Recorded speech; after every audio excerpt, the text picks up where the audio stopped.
all throughout Maryland. And we have a collection of professionals here today with the Pillar 3 Subcommittee. And for those of you who've been tracking with us, you are aware that we've been walking through the different pathways defined in Pillar 3 for high school students. They can test college and career ready, CCR ready, and then have CTE and apprenticeship experiences or Cambridge AP IB pathway experiences. They can also join a support pathway if they are not yet testing CCR ready. And so we just want to gather together today to talk about and focus on support pathways and how different pathways may be integrated. But before we do that, I just would invite each of our members here and guests on the call to introduce themselves. I'll begin. Dave Harper. I serve Chesapeake Community College on Maryland's Eastern Shore. We serve 5 rural counties. And I would ask our other Pillar 3 reps, I think we have Nona Carroll. So if we could go to Nona and then introduce our guests. Okay, so Nona Carroll, I'm the Deputy Director and Chief Program Manager or Officer at the Maryland Business Roundtable for Education, and we're a statewide organization that supports students in middle and high school. So Richard?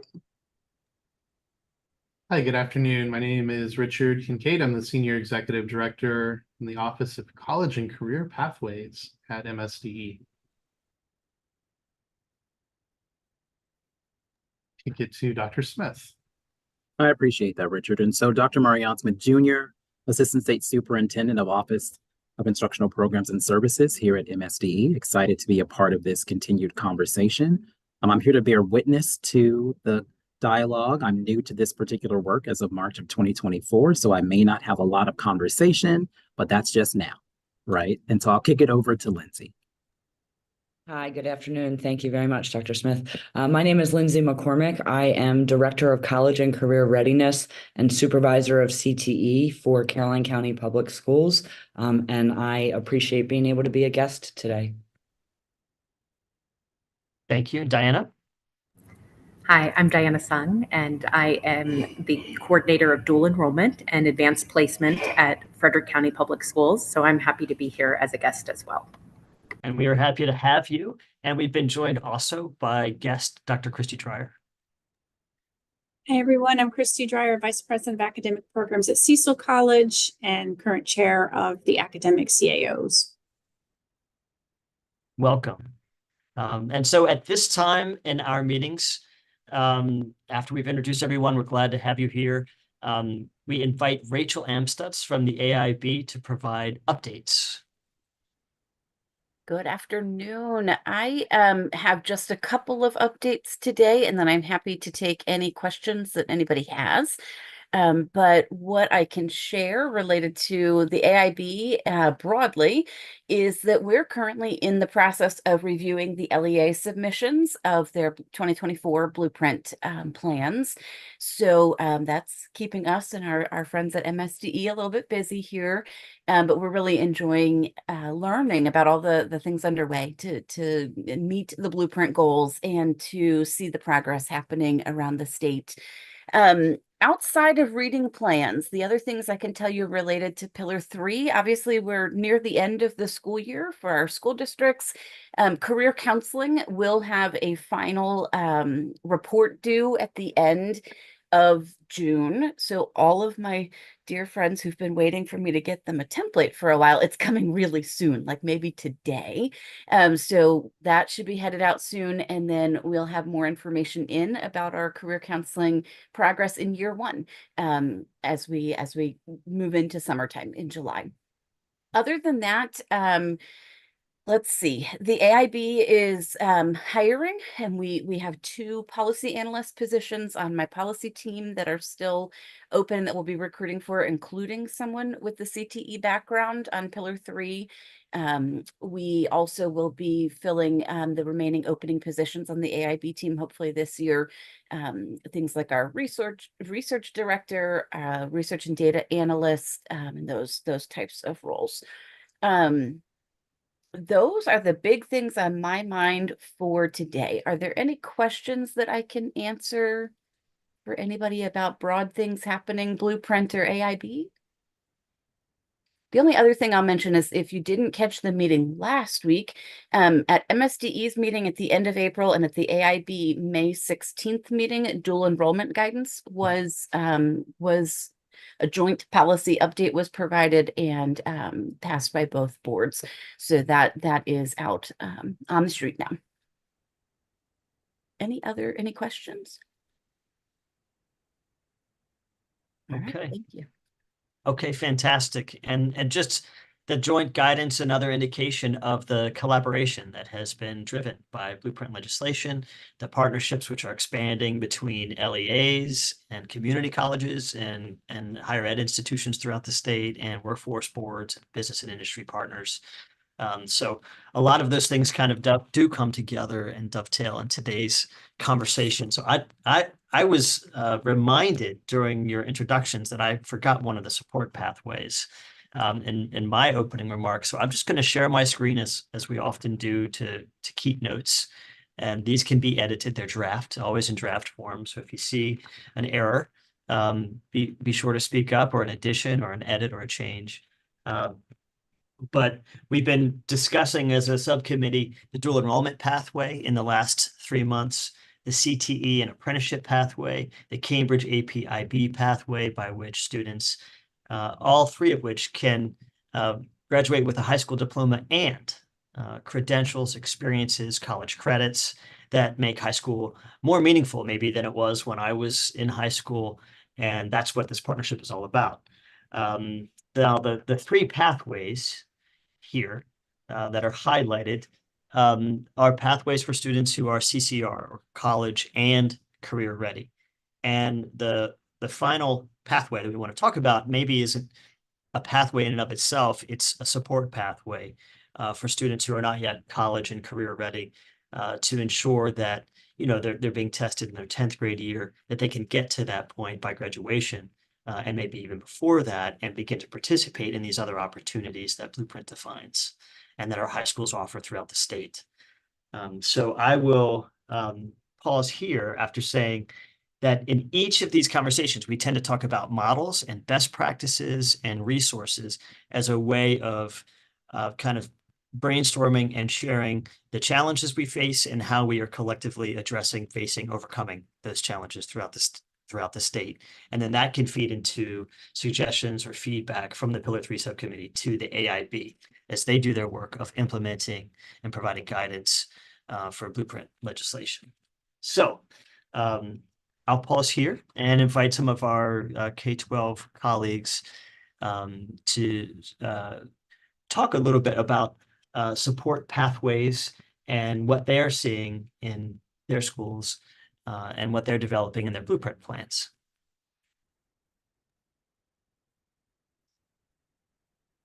Dave, is it okay if a guest goes first? No, absolutely. You're welcome to as a Okay. guest for that reason, Lindsay. So Okay. go. So support pathways is one of the areas under my leadership. Obviously you all are reading Pillar 3 now. And so hopefully things that I share today are okay, but if not, we adjust. What we have been doing is for the model, what we have been doing is truly having students go to the next course in their current path. So if they were in English 10, they go on to English 11. However, they have extra support and modules within that class. So kind of particular tier 2 interventions at that point. We really have done and piloted this year an individual learning plan. Again, very individualized. There are going to be different plans for different students. For example, we, as a team, take a look at what is the reason why a student did not meet CCR at the end of 10th grade. So is that not a 3.0 GPA? Is it that they didn't pass Algebra 1? Were they really close on their MCAP scores? But what where were they, and where do we feel would be the best way to boost them to that next level? So then we actually take a look at those root causes. What are the, is it attendance? Is it behavior? What is causing the student to not achieve? And then put individual strategies in place. We currently are piloting kind of ways of doing that. Right now, it's just in a Google Doc. It would be phenomenal to have really models or best practices for how a format for that documentation that could be easily tracked, etc. We also met with Chesapeake College just to review our plan with them to see if any of their non-credit bearing courses would be an area for us to use. And that was great conversation and great collaboration between the 5 districts and Chesapeake College to ensure that what we were doing and what we were putting in place would also meet the needs of Chesapeake College. Those were very helpful conversations that helped us to make sure we were lining up so that what you're preparing students for is in fact what they will see and experience. Correct. Yep, perfect. Also, we welcome Diana Sung. Yes. Hi. So I really work more on the post-CCR pathway side, but I do want to speak to integrated pathways with support pathways. We have a very similar model to Caroline County, where primarily our support pathway is the next course in sequence with appropriate supports. However, we recognized early on that it's very important not to limit access to these high interest post-secondary options for students that are, while they may not meet CCR, they might be qualified to take a dual enrollment course, or they might be ready for a CTE pathway. And so we're working to make part of that, like based on an individual student's plan, part of their support pathway. And so there's a couple of things we're exploring there with our community college partner also. But even just thinking around, not limiting access for students if they're ready, even if they're not officially CCR. So I'll give a really great example of something that we've been doing in our dual enrollment program in the high schools. So Frederick Community College is our primary partner, and they have a number of courses, I think based on best practice research in community colleges, where they integrate what the colleges call developmental credits with credit-bearing courses. So for example, there might be a Math 101 course, and if a student isn't testing into what the college's Math 101 course is, they might have a course that's like Math 101A is what it's called at Frederick Community College, where they have 2 credits of developmental support built into that course. And so we have some students who maybe could accomplish everything in that credit-bearing course with that, if they have that just-in-time developmental support. So the same kind of thing that we do with our high school classes and providing those tier 2 supports and those just-in-time supports. But now we're looking at how can we do that and also help a student get on track to getting some college credits. And so we piloted a couple of those courses in our high schools. And they've been really powerful to move students into a post-CCR pathway. So we've had some great success with the Math 101A, and we've also had a course that FCC offers for their students who are multilingual learners who would like to, pursue a college pathway. They call it ESOL 100. It's 6 total credits. It's 3 transferable college credits that is in like language and sort of pre-college collegiate skills, research. And I remember one of the classes was doing a project around art history that was really fun. But then it also has 3 developmental multilingual learner language credits embedded into the course. And so it's, it's a big course. It's a lot of seat time. But the students who take that then often will go on after they take that course, they'll go on and they'll take Psychology 101 in the second semester, or they'll take a business management course in the second semester that's a college course. I think we also had a handful of them take a biotechnology course, so that was really exciting. So, just thinking broadly, not just around non-credit programming, which we also have been exploring, but also thinking about how can we get students who are not CCR with supports into credit-bearing courses with our community partner.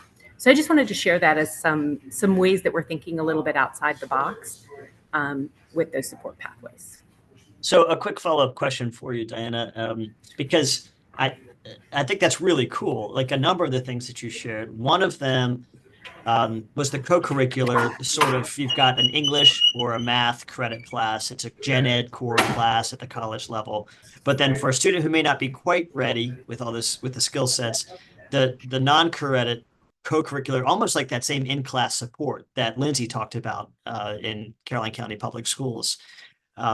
So very much appreciate that. But then you said we're also looking at non-credit classes. And I wonder if you were talking about CTE, like trade certification classes and things like that at the community college. Just a question. Yes, that's a very strong growing area for our offerings. It's a little bit of a interesting area with Blueprint because we actually started working with the college to establish some access for students to their non-credit pathways that are career and workforce development programs, often certificated, or they might have a letter of recognition, things like that, and it prepares students for the workforce. And so we've been working with them to start offering students that option even before kind of Blueprint came on board. And it's been an interesting area because it is a partnership with the college. The programs are, of course, monitored at the state level because CEWD courses at Frederick Community College are involved with Perkins funding and some various other things like that. But they don't follow the same rules as our traditional CTE programs of study. And so we've kind of kept it under the dual enrollment house because that's, what we started with our partnership. But again, it has the potential to be one of those more integrative pathways. And for that, we've had a lot of growth, especially in the area of like CNA, GNA has been one of our most popular programs. We also have some dental assisting students, and we have some students who have been starting next year. We're piloting a new program at the extension center that the college offers. During the daytime, we're going to actually have a multilingual learner teacher there, and we're going to have students taking their FCPS courses required for their graduation, right? Their English and their math, but they're also going to be able to access the automotive program that's at that extension center. And it's targeting specifically multilingual learners right now, but there is some potential to think broadly about different kinds of opportunities for students. Frederick Community College also has, at this extension center with their career pathways, they have some programs that already have credit accumulation. So like their hospitality, culinary, and tourism area, they also offer an AA in that area. So students might be, we encourage our high school students, if they're accessing that program, to take it dual enrollment because it's the same class. So we're like, get the college credit, if you're going to do it, get that credit. And they also have like building trades, HVAC. They have an AA in construction management. So they have college credit courses, credit-bearing courses in those sequences as well. And it's complicated because we have a career technology center that offers some of those programs as well, but they may be slightly different. And what we're experiencing, one of the reasons we started to explore it initially a few years back, was because the Career and Technology Center was maxed out. We had too many students applying that wanted to take these courses, and not all of them could get spots in it. So we were trying to find creative partnerships with Frederick Community College to serve students there. But it is becoming, a very flexible pathway for students that, especially maybe who aren't CCR yet, or who just maybe came to their post-CCR pathway late. And so they didn't have time to sign up for the options that they had to decide on in 10th or 11th grade. And so it gives a little bit of flexibility there. So that's a beautiful example. Like, we have the same, I'm trying to note it. Sometimes community college programming can complement the CTE high school programming, where like we have a couple examples in our service region where the capacity, because the career coaching system is starting to work, the blueprint messaging is getting word out. And so at Welding in one county, in CNA in another, there was more demand at the high school level than there was capacity in the system. And so we've been able to help complement some of that. And so there's good collaboration opportunity there. But I wanted to ask a general question, because one of the things that we're bouncing back and forth on our agenda, which is totally cool, between support pathways and just kind of defining what it means and some best practices, and also this integration between different pathways. I think you touched on it, but I'm going to ask this sort of generically to the group. But in saying that for students who haven't yet necessarily tested CCR, perhaps they could take a dual enrollment class with some extra support, like you mentioned, with this co-curricular support. Is that something we're seeing throughout the state, whereby like the joint guidance that was just issued talks about 2 courses at the college in the fall, 2 dual enrollment courses in the spring, for a total of 4 in a given year for someone who's tested CCR, that an LEA would subsidize or pay for. But does that mean that for someone who isn't yet CCR, there may be a chance to take 1 course with some extra support to make sure that student's successful, or something like that? Is that what you mean? That's a great question. And so it's a little bit complicated in the actual execution of it. And this is why I'm glad to be able to share this with you guys today. Because of course the LEAs are experiencing some budgetary challenges with meeting the demands for these post-CCR pathways. But we want to be good stewards of all of our students and make sure all students have access to coursework. And so it does become very challenging to carve out these opportunities for students that are not officially legislated to be part of the post-CCR pathways, that we're not getting post-CCR funding for those students. And so I love that Frederick County prizes, making sure that students have access to opportunities, but it is, there are some extreme budgetary challenges around integrating that for support pathways. Of course, we understand. Any comments waiting in the wings? Maybe I haven't noted the right question. Okay. I want to welcome Robin Werner to the group, and you may need a few minutes, Robin, so take your time if you do, but we're glad to be joined. When you're ready, please unmute, let us know, and introduce yourself. Glad to have you with us. Hey everyone, sorry about that. I was just leaving another meeting and now I am in transit in the car to my next stop. So sorry, it took me a little bit longer. My apologies. Robin Werner, TCPS, CTE supervisor.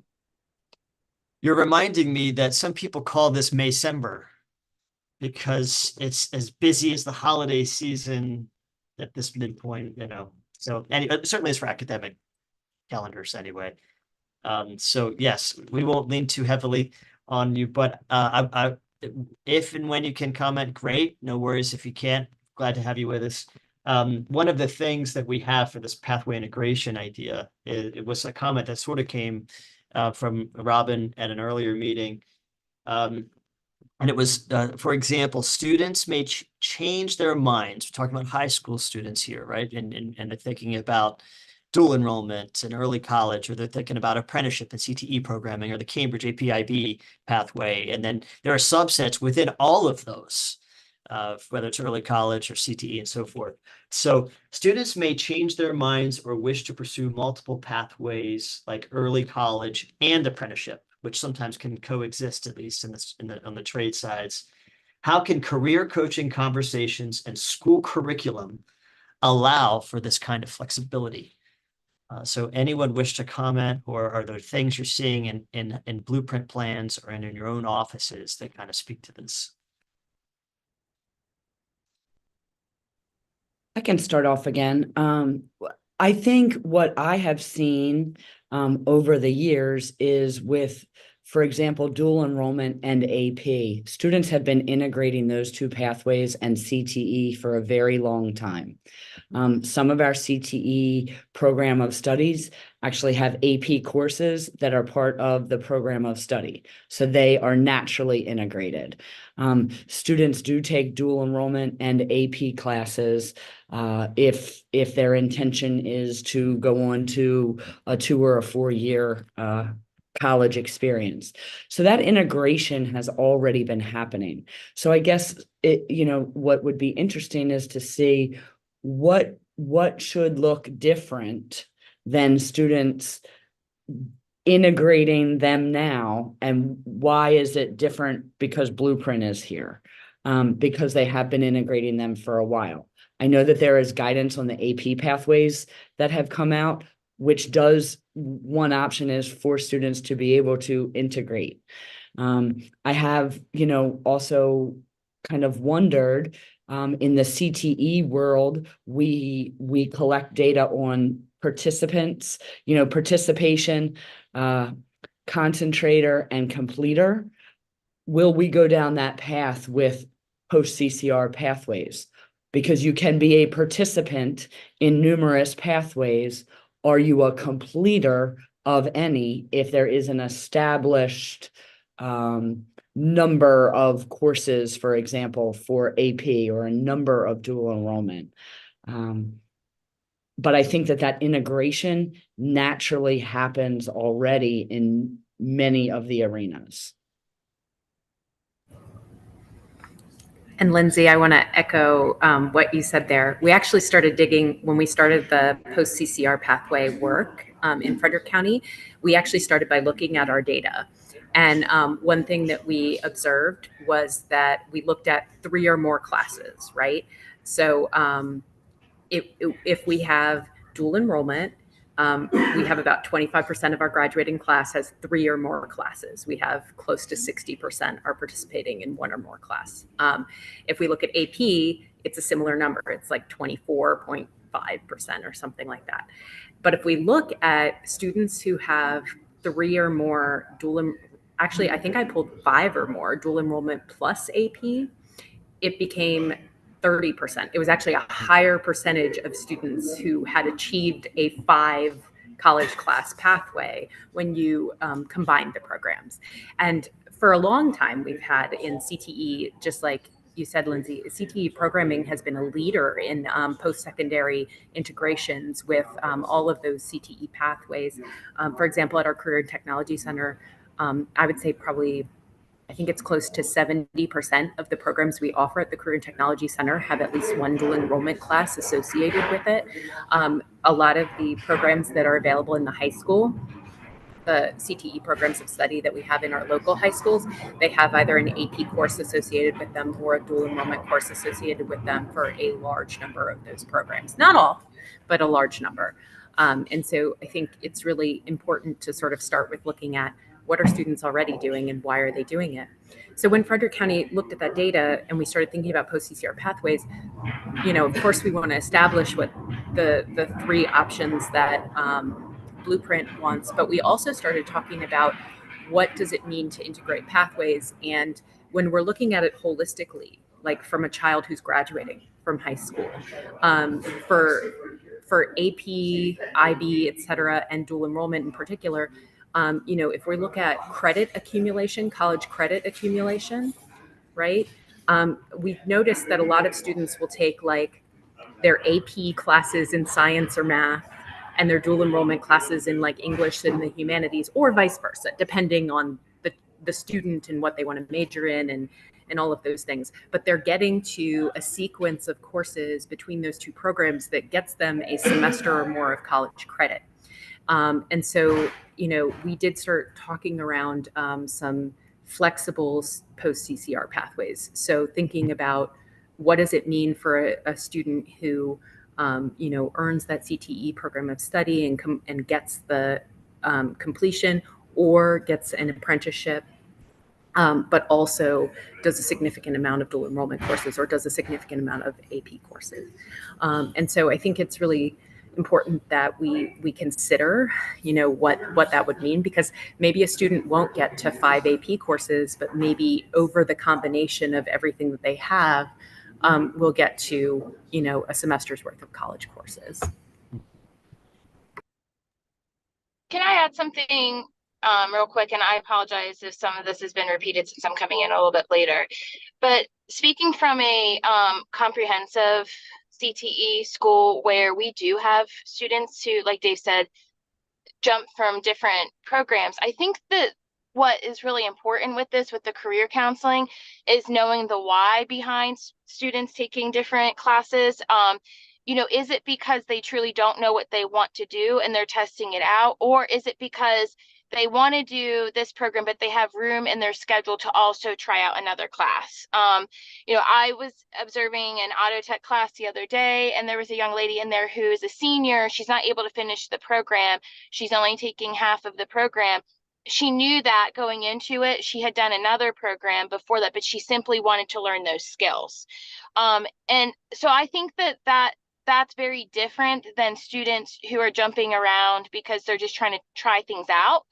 And it's fine to try things out, but I think that that's the whole point of having career counselors, where we don't lose time in their schedule to at least help narrow it down for them of what are your strengths, what are your interests, so that they have a little guidance when they're trying some different programs out, and it's more intentional.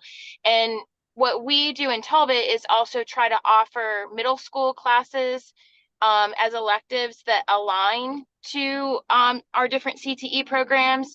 And that way, if they find an interest in some of those elective classes that are just like quarter programs, then they're finding that spark earlier. And we're also going to start offering career exploration through Pathful in our middle school classes to collect data on our students starting in 6th grade that tells like what is their interest, what are things that they're considering, and that'll follow them through high school. And their teachers will have access to that, their counselors will have access to that. So it's some of the same conversations that we have been having in secondary, but starting that at an earlier age, and just kind of knowing the reason why students are in different classes. Thank you, Robin. One of the things that we have found is that there's been more demand or increase in interest in CTE and trades at the high school level because of these conversations that are happening, and the fact that at the college level because of these conversations that are happening now, and the fact that they're happening in the middle school can help students have, it's almost like a student needs to have an emotional or like a visceral experience with a potential trade, like, oh, I could do that, or that could, to get excited and make a choice and be more focused in the high school career. And the career coaching gives that conversation. It sets aside time and place for that individual conversation. And then the experiences that we've been planning and the field trips that locals have been taking kind of helps give the student the experience that backs up the conversation. It just takes a lot to rewrite the narrative that high school is about the pathway to college.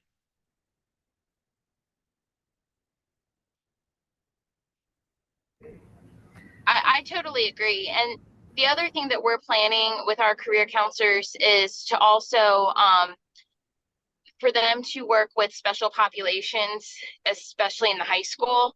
So working with our alternative placement students, commerce, our EL students who we've identified in our Perkins evaluations that are not continuing pathways or completing pathways. That is our plan moving forward with career counselors. The idea is that they are gathering this information through lots of different teachers in CTE through middle and high school, but I'm hoping that our high school career counselors will really be able to focus their one-on-one efforts with special populations. And Robin, thanks for bringing up career advising, because I think, David, you called out a really great point that sometimes we just think of it as college prep, but college prep for what? And so one of the things that, my world is dual enrollment in AP, so I'm mostly working with kids who already know they want to go to college.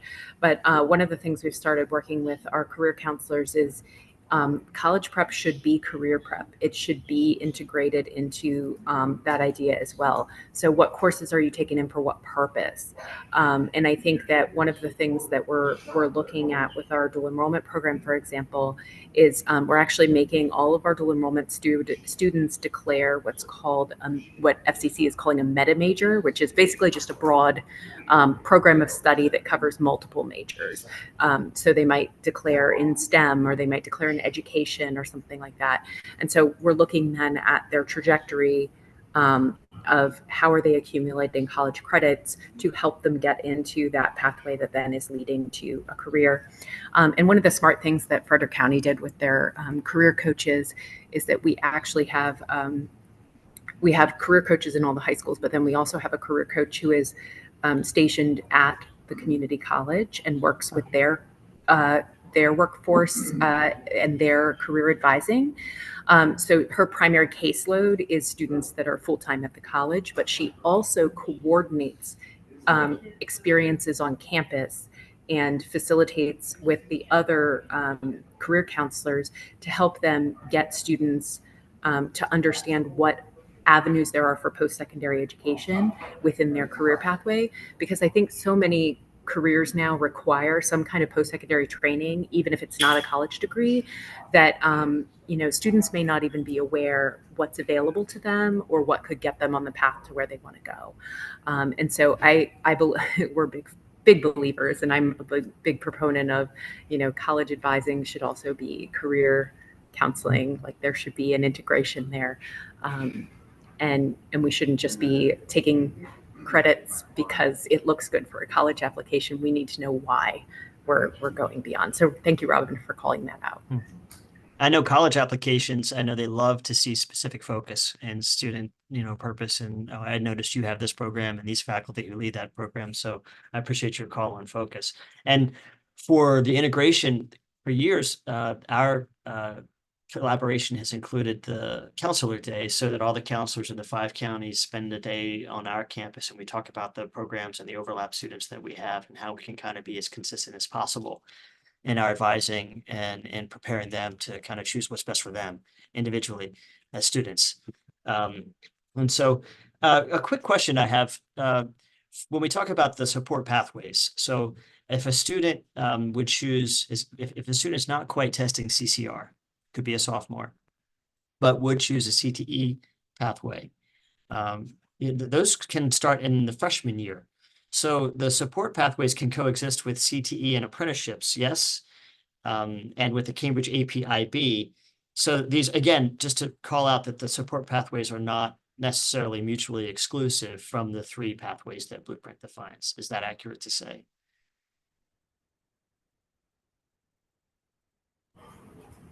I know that in Frederick County, we're very much committed to trying to help students connect to long-term plans, whatever their CCR status is. So if the support pathway, can include one or more of those post-CCR pathways, we very much try and get students connected with that. Okay. Good deal. So pausing here to see if there are any comments in the wings that may be not related to this conversation, but that folks may have in the back of your minds that we haven't touched upon yet.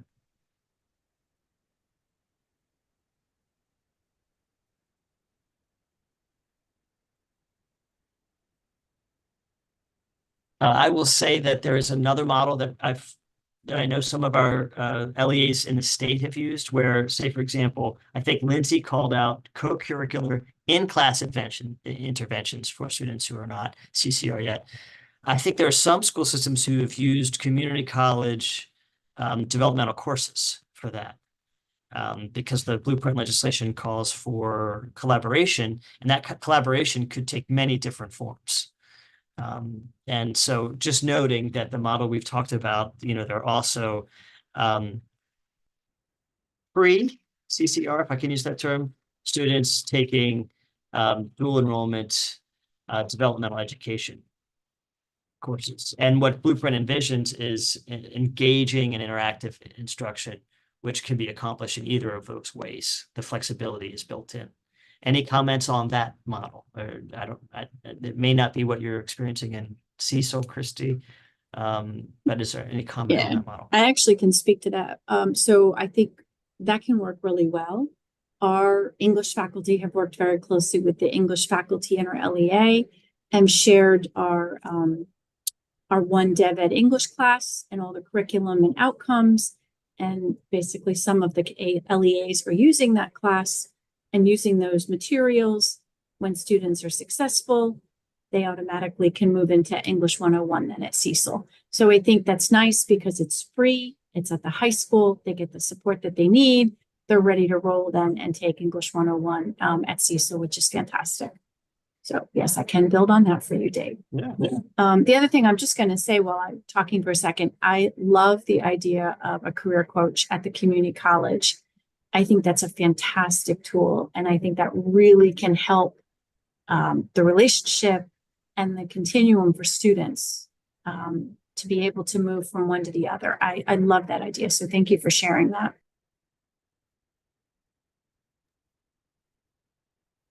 Nona, you unmuted? Yes. So I think that I love what I'm hearing, and I love to see the way that that the CCR pathways are being implemented, the relationship with community colleges and as well as the districts. I remember Richard attended one of our strategic steering committee meetings, and those meetings are attended by a lot of our business partners. And one thing that he said, and Richard, you probably remember this, you've probably said it in other forums as well, is that ultimately with college and career readiness, we're preparing students for jobs. And I think, Diana, your point about ensuring that we are looking at the career and being thoughtful about that, and really being strategic in that approach is really the ultimate goal. And so while I do see a lot of value in what's happening with the community colleges, there is a big place I think that employers also should play in this. And so I, just want to offer that as just an additional lens to this conversation. No, that reminds me of one more thing that I'm not responsible for, but Frederick County is doing, which is, the community college has their advisory groups, which include workforce members for all of their academic and other programs. And they've been very inclusive of Frederick County Public Schools, and not only like the minimum mandatory participation, but like in actively participating. And one thing that really helps with our partnership between Frederick County Public Schools and Frederick Community College, we have a strategic steering committee that's composed of several key leaders from both institutions. We meet about 4 times a year. And when this started, obviously dual enrollment is a big part of that group's work because that's one of our biggest partnership endeavors. But when Blueprint came on, one of the things that we did as a joint partnership institution was we kind of facilitated some really intentional conversations between all of the college programs and the high school teachers and curriculum specialists and things like that. It was sort of the brainchild of the two people who were tasked with leading that group. And out of those really rich conversations, a lot of sort of misconceptions got cleared up. That's where people got invited to be on those workforce advisory groups where they can connect with sort of the work in the community and the employers. But also it resulted in some very real programming for our students. I apologize. I'm up at the Mount St. Mary's where all of our students are graduating today. So I'm just in between graduations right now. But yes, we have all of, and those conversations were so rich, and it took a lot of work to coordinate those conversations. And again, people are territorial, and it's not always easy because we often have collaboration at these higher levels, and we don't get down into the curricular conversations and the specific strategies and alignments, and then connecting it all with employers. And we're very ambitious about trying to do that and take that on. And that has resulted in a lot of these programming. Like that multilingual learner program I mentioned actually came out of that conversation directly. So there's quite a few other examples. We have music opportunities that came out of that and some various other things. Diana, I love that. And I would just add or build to that. I mean, normally we do have Kirkland Murray here. He's just not able to join us today, and he brings in force the workforce perspective.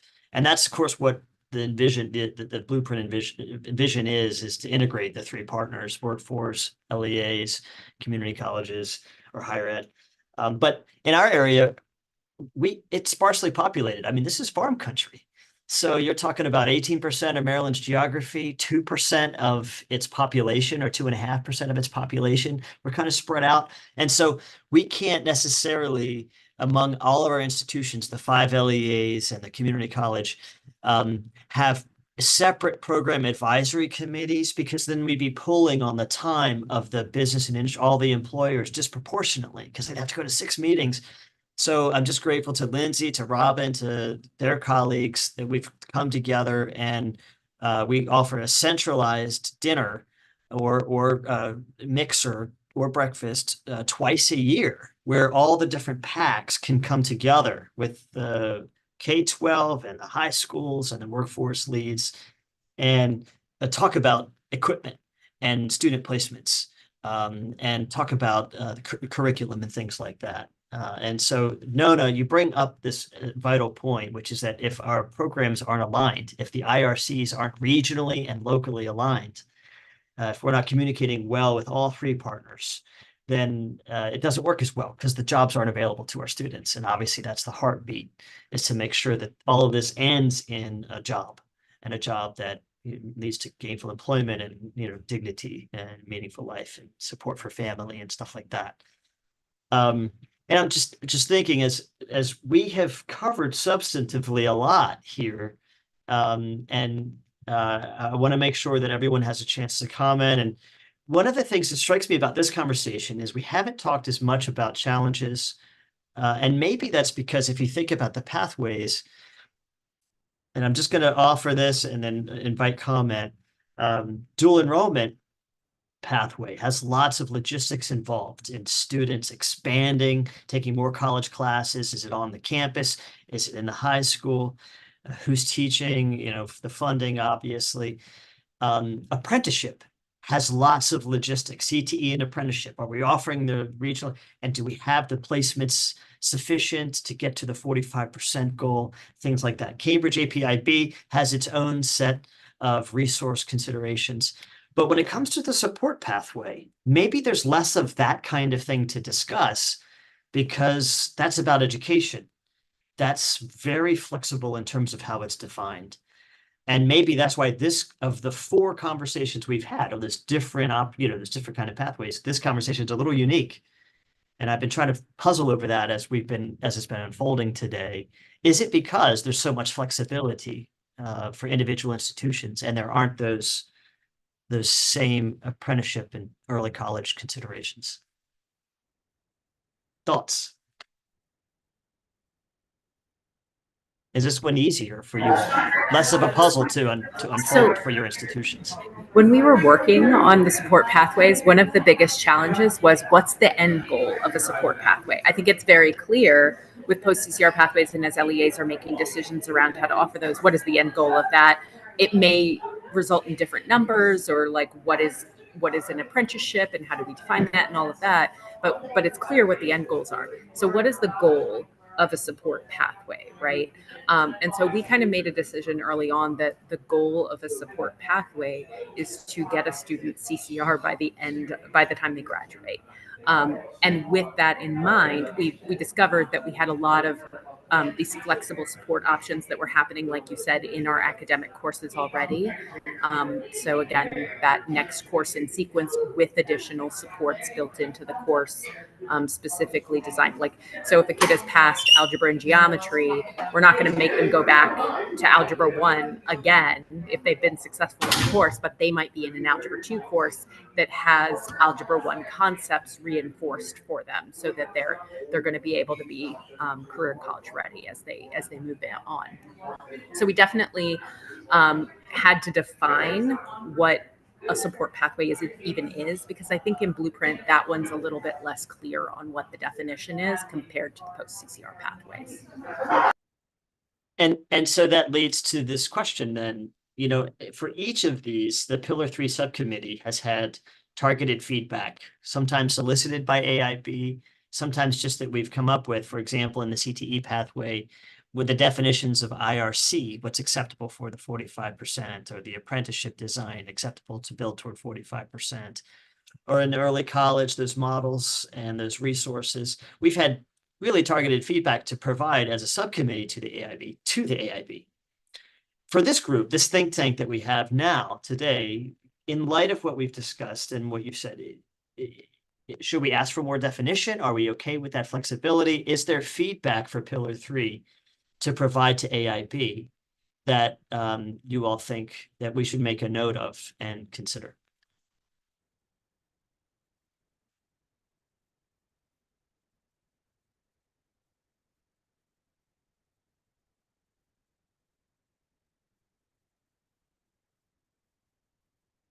I'm thinking about whether I can answer that question too.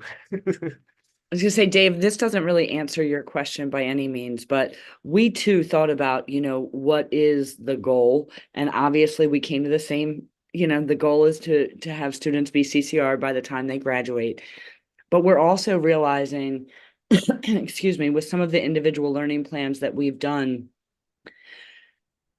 there are students that it is not realistic that they can actually become CCR by the end of high school. You know, and I understand that, you know, we were starting with 11th graders this year, and ultimately as we really start looking at, you know, the ninth grade on track and looking at 8th graders and kind of backwards mapping, that will shift. But for now, there are students who they are so far away from maybe 3 years since they have taken the Algebra 1 class, that for them to sit for an Algebra 1 assessment again, and may have had a, you know, 710 on the assessment and have so far to go, and they are sitting with a 2.0, and therefore they are, you know, there is not enough credit space if they were to get all A's to even get to a 3.0. And so those have been discussions that we have had. If the goal is for a student to be CCR by the time they graduate, we don't want to just end there, because there are some students who mathematically cannot get to that point. So if we say that that's our end goal, then we're saying that we can't meet these students' needs or get them there. And so we don't want to do that. And so that's something that we are kind of struggling with, because we say that the goal is for all students to become CCR by the end of high school, but there are right now mathematically students who cannot do that. So, and to follow up on what Lindsay said, you know, the measure of CCR is one measure of career and college readiness, but I'm sure you guys discussed this earlier when you were discussing the CCR measure. Even the report that was shared with AIB about it discussed the fact that there might be you know, students who are ready for college or ready for careers that fall outside of whatever measure we can come up with. One of the things I started tracking is as MSDE and AIB started interpreting what the CCR measure would be, we have early college, and so I would be like, okay, we had 8 students graduate from with an AA degree who are officially by the state of Maryland not career and college ready. And I think that when we look at that, we've had students who, get their CTE credentials, or they already have a business that they're working part-time in, and we're saying they're not career and college ready.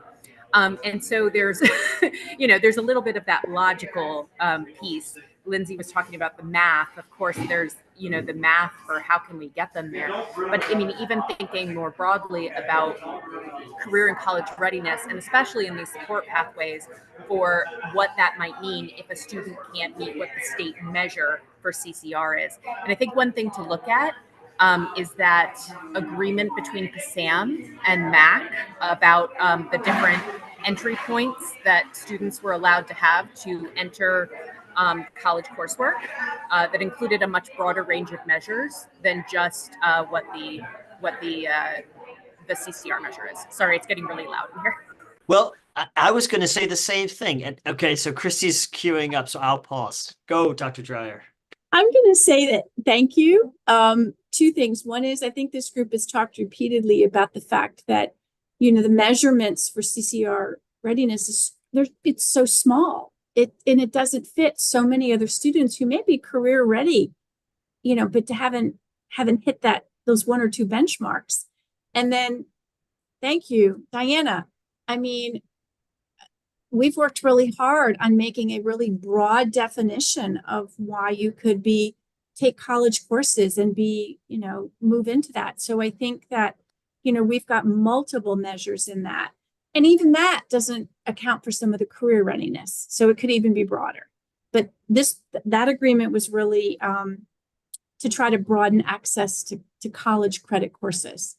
I think it could go even farther and talk about what could be career readiness, because I think it is very different for some students. And I think if we truly want to meet this standard, then we've got to try to be as inclusive as possible as to what college and career readiness means. And it can be very different for different students.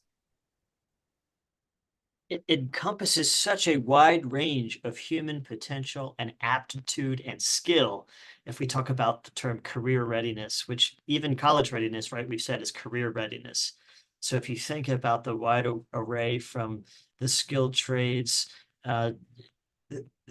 which are diverse in and of themselves, and then through more traditional college pathways, just the arts and the sciences and the trades. There's so many different ways to express human talent and to acknowledge it and to weave it into a career, that for any given assessment or set of standardized assessments, it's tough for that to be an all-encompassing.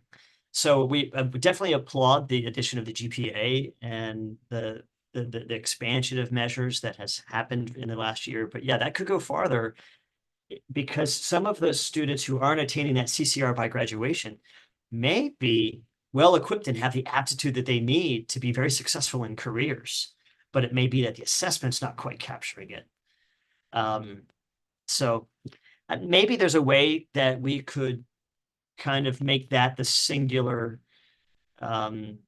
feedback point from Pillar 3 to AIB, in addition to the sort of data sharing and best practice sharing that we kind of generally talked about today. But this seems like the least, I don't want to use the word controversial, but the least challenging pathway of the ones that we've talked about, because it's something that educators have always done, is acknowledge and find and identify students who need a little extra support and provide that support to them. And maybe part of providing that support is finding new ways to acknowledge their talent, individual talent and ability and readiness that may not be captured by the current metric.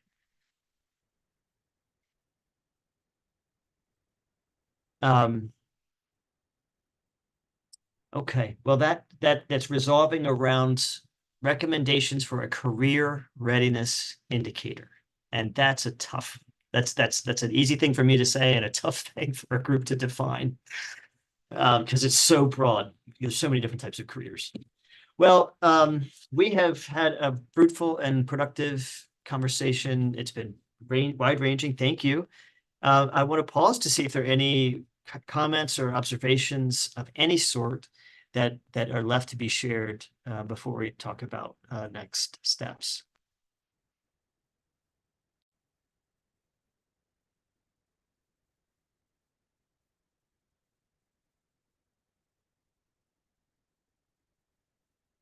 Okay. I'm checking the chat just in case. No one's unmuting. That means we all want to go out into the sun. It's a beautiful day. So we can recapture a few minutes of that. Next steps for this pillar 3 will be to kind of take a look at the notes from today's conversation, maybe distill them into a very focused bullet or 2 or 3 to share with the AIB in our role as advisory. And then we meet in June to talk about anything that maybe any threads left from this conversation, and also to look at the next year, the arc. We like to look a year and ahead, the arc of the conversations. What is the work of the AIB? How can we support that work? How can we invite guests to inform the conversation? Y'all have been awesome today. Thank you so much for your time on a sunny afternoon. Thank you. Thank you. Thanks, Dave. Thanks, everyone. Take care, everyone. Bye-bye.